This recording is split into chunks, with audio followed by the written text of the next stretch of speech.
we're going to speak for God, we must first believe in God. Not just intellectually, but deeply, spiritually, and fully. The messenger must be convinced of God's existence. Romans 14:5 says, let every man be fully persuaded in his own mind. You cannot carry the message of salvation, hope, or healing if you're still debating whether God is real or sovereign. God uses people with questions, but he can't use people who question him. So how are you telling people about God, but you questioning God's existence? James 1 verse 6 through 8 says, he that wavereth is like a wave of the sea. Let not that man think he shall receive anything of the Lord. Doubt doesn't just block your blessings, it distorts your authority. A doubtful messenger delivers a diluted word. Even the called must wrestle with belief. Because you have to realize Moses had his own situation. Moses was one of God's most faithful servants. And Moses had a time at Exodus chapter 4 and 10 where Moses doubted whether God could use him. He didn't doubt God. He just was concerned about whether God could use him. Thomas doubted the resurrection. But Jesus confronted Thomas and said to him, blessed are they that have not seen and yet believe. Because Thomas said, let me see them nails. Let me see your hand where the nails went. Let me see your side where they poked you.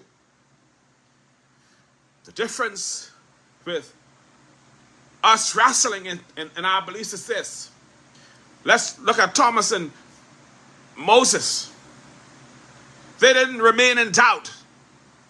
They allowed God to deal with their insufficient thoughts.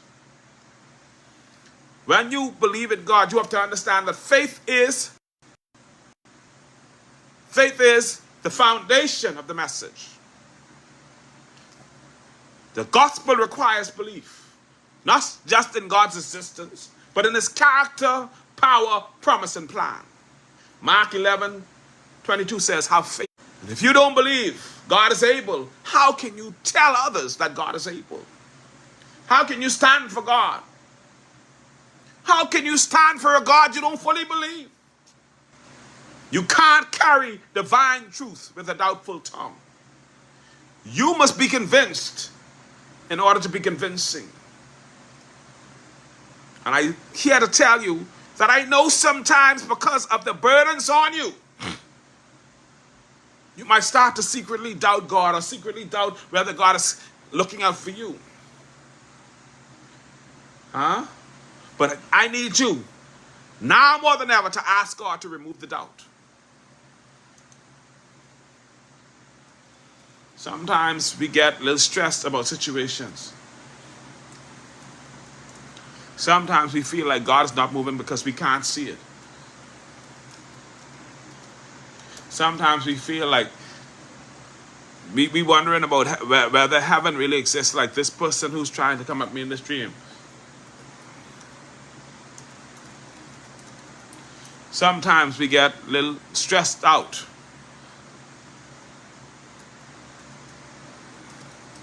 Sometimes things start to put a little pressure on what we believe. Sometimes the enemy will throw it at us. Sometimes we face some temptations. The enemy say, see,